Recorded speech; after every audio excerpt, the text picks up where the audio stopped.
नमस्कार दोस्तों, स्वागत है आप सबका जीएस विथ लेंस पर। यह चैनल आपका स्टडी पार्टनर है जहां हम बोरिंग टॉपिक्स को एंगेजिंग बनाएंगे और कॉम्प्लेक्स कंसेप्ट को सिंप्लीफाई करने की कोशिश करेंगे। अभी हम लोग एम लक्ष्मीकांत सर की इंडियन पॉलिटी की किताब का 8th एडिशन को कवर कर रहे हैं और पिछले वीडियो में हम लोगों ने आर्टिकल 19 को डिटेल में डिस्कस किया था। तो चलिए शुरू करते हैं आज का सेशन, जिसमें हम डिस्कस करने वाले हैं आर्टिकल 20, 21 और 22 के बारे में। तो दोस्तों सबसे पहले बात करते हैं protection in respect of conviction for offences, जो मिलता है आर्टिकल 20 के अंडर। ये आर्टिकल इंश्योर करता है कि किसी भी आरोपी व्यक्ति के साथ आर्बिट्रेरी या एक्सेसिव पनिशमेंट ना हो, चाहे वो सिटीजन हो, फॉरेनर हो या कोई कंपनी या कॉरपोरेशन ही क्यों ना हो। नेक्स्ट पॉइंट कहता है कि इस आर्टिकल में 3 की प्रोविजंस दिए गए हैं। यहाँ पे सबसे पहले आता है no ex post facto law, मतलब किसी भी इंसान को उस एक्ट के लिए पनिश नहीं किया जा सकता जो उस टाइम क्राइम था ही नहीं। यानी कि अगर कोई काम उस वक्त लीगल था और बाद में उसको इलीगल बना दिया गया तो उसके लिए किसी भी व्यक्ति को पनिशमेंट नहीं मिल सकती। एग्जाम्पल के लिए, अगर 2024 में कोई एक्ट लीगल था और 2025 में उसको इलीगल बना दिया गया तो 2024 में उस एक्ट को करने वाले पर कोई केस नहीं बनेगा। ये प्रोटेक्शन इंश्योर करता है जस्टिस और फेयरनेस इन क्रिमिनल लॉ। यहाँ पे नेक्स्ट है नो डबल जीओपार्डी, मतलब किसी भी पर्सन को एक ही ऑफेंस के लिए 2 बार पनिश नहीं किया जा सकता। यानी एक बार अगर कोर्ट ने उसको पनिश या एक्विट कर दिया तो उसी ऑफेंस के लिए दोबारा ट्रायल नहीं हो सकता। इससे आरोपी व्यक्ति को मेंटल और लीगल हैरेसमेंट से बचाया जाता है। यहाँ पे नेक्स्ट है नो सेल्फ इंक्रिमिनेशन, यानी किसी भी आरोपी को अपने खिलाफ ज़बरदस्ती एविडेंस देने के लिए मजबूर नहीं किया जा सकता। ये इंश्योर करता है कि इन्वेस्टिगेशन फेयर हो और कॉन्फेशन वॉल्यूंटरी बेसिस पर ही लिया जाए। सिंपल शब्दों में आपको खुद के खिलाफ गवाही देने के लिए मजबूर नहीं किया जा सकता। और हाँ, यहाँ पे इम्पोर्टेंट बात यह है कि ये प्रोटेक्शन मेनली क्रिमिनल केसेज में अप्लाई होता है, लेकिन कुछ कॉन्टेक्स्ट में सिविल प्रोसीडिंग में भी कंसीडर्ड होता है। तो दोस्तों इस स्लाइड में हमने समझा इस आर्टिकल का मेन एम है आरोपी के लीगल राइट्स को प्रोटेक्ट करना, ताकि जस्टिस सिस्टम फेयर और ट्रांसपेरेंट रहे। तो चलिए अब चलते हैं नेक्स्ट स्लाइड पे। तो दोस्तों अब हम बात करेंगे protection of life and personal liberty के बारे में, जिसे आर्टिकल 21 में डिफाइन किया गया है। तो यहाँ पे सबसे पहले समझते हैं इसका कोर प्रिंसिपल। तो दोस्तों ये आर्टिकल प्रोटेक्ट करता है लाइफ और पर्सनल लिबर्टी दोनों को। यहाँ पे लाइफ का मतलब सिर्फ फिजिकल एग्जिस्टेंस नहीं होता, बल्कि एक मीनिंगफुल लाइफ जिसमें dignity, livelihood, clean environment, health और एजुकेशन भी इंक्लूडेड है। जबकि पर्सनल लिबर्टी का मतलब है freedom to live your life freely without unlawful interference. यहाँ पे इम्पोर्टेंट बात यह है कि ये राइट सिटीजन्स और नॉन सिटीजन्स दोनों पर अप्लाई होता है। तो अब हम समझेंगे आर्टिकल 21 के सबसे इम्पोर्टेंट पार्ट को, जो है उसके लैंडमार्क केसेज और उनके इंटरप्रिटेशन। इन केसेज ने आर्टिकल 21 के मीनिंग को कॉम्प्लीटली बदल दिया और एक्सपांड कर दिया। तो चलिए इन्हें एक एक करके देखते हैं। तो दोस्तों यहाँ पे पहला केस है AK गोपालन केस। तो इस केस में सुप्रीम कोर्ट ने आर्टिकल 21 को एक नैरो वे में इंटरप्रेट किया। कोर्ट ने कहा जब तक गवर्नमेंट किसी इंसान को अरेस्ट या डिटेन कर रही है एज पर लॉ तो वो कॉन्स्टिट्यूशनल है। यानी कोर्ट ने ये नहीं देखा कि लॉ फेयर है या अनफेयर, उन्होंने बस ये देखा कि procedure established by law follow हो रहा है या नहीं। तो चलिए समझते हैं प्रोसीज्योर एस्टैब्लिश्ड बाय लॉ का मतलब क्या है।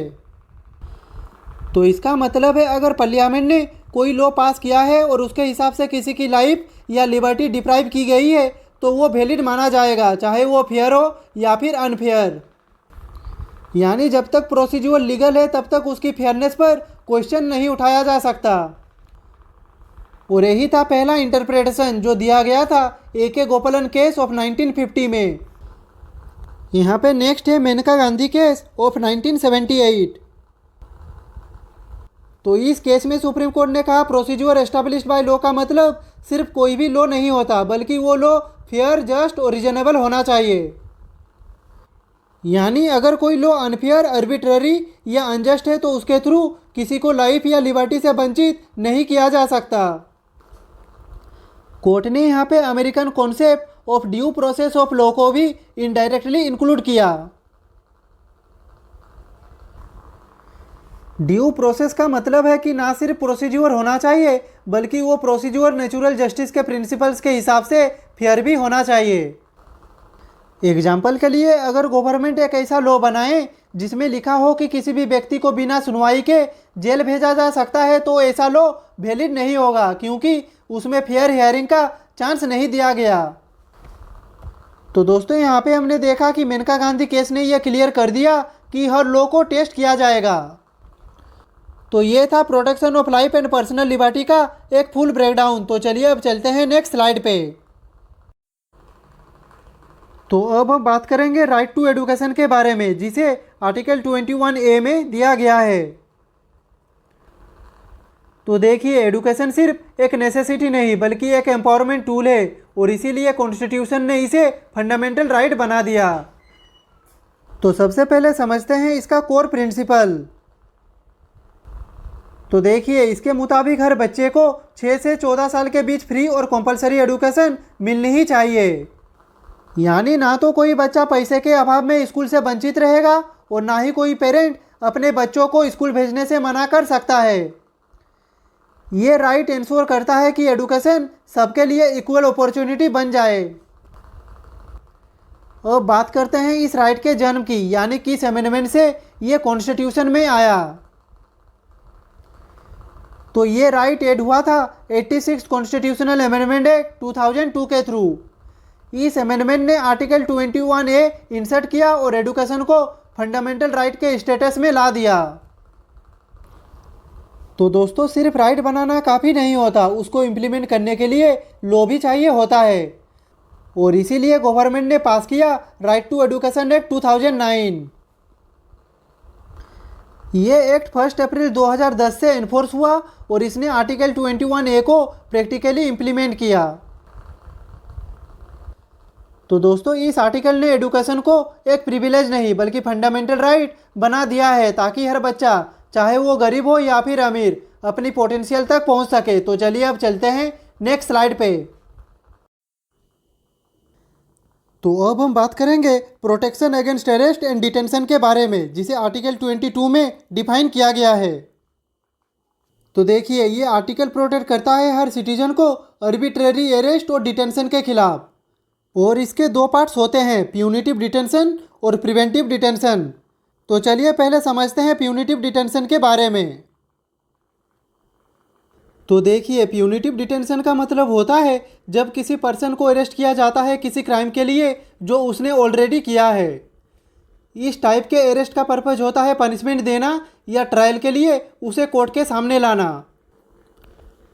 ये नॉर्मल क्रिमिनल लॉ के अंडर होता है, जहां कोर्ट के प्रोसेस के अकॉर्डिंग एक्शन लिया जाता है। इस डिटेंशन के खिलाफ पहला राइट है कि अरेस्टेड पर्सन को बताया जाना चाहिए कि उसे क्यों अरेस्ट किया गया है। बिना वैलिड रीजन बताए किसी भी सिटीजन को अरेस्ट करना इलीगल है। ये इंश्योर करता है कि पर्सन अपना डिफेंस प्रिपेयर कर सके और अपने राइट्स को समझ सके। जैसे अगर पुलिस किसी को अरेस्ट करती है तो उन्हें क्लियरली बताना होगा आपको इस ऑफेंस के लिए अरेस्ट किया जा रहा है। यहाँ पे दूसरा राइट कहता है कि अरेस्टेड पर्सन अपने चॉइस के एडवोकेट से काउंसल कर सकता है। ये एक इम्पोर्टेंट सेफगार्ड है, क्योंकि बिना लॉयर के कोई भी अपना प्रॉपर डिफेंस नहीं कर सकता। इसका मतलब हर पर्सन को लीगल एड का राइट मिलता है ताकि उसकी साइड भी सुनी जा सके।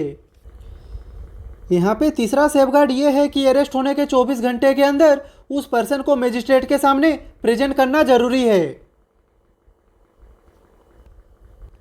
अगर 24 घंटे में मजिस्ट्रेट के सामने नहीं लाया गया तो डिटेंशन इलीगल मान लिया जाता है। और दोस्तों, सबसे इंपॉर्टेंट सेफगार्ड ये है कि मजिस्ट्रेट की परमिशन के बिना किसी पर्सन को 24 घंटे से ज़्यादा कस्टडी में नहीं रखा जा सकता। इस रूल का मेन पर्पज है सिटीजन के पर्सनल लिबर्टी को प्रोटेक्ट करना और पावर मिसयूज को रोकना। अब आते हैं दूसरे पार्ट पर, जो है प्रिवेंटिव डिटेंशन।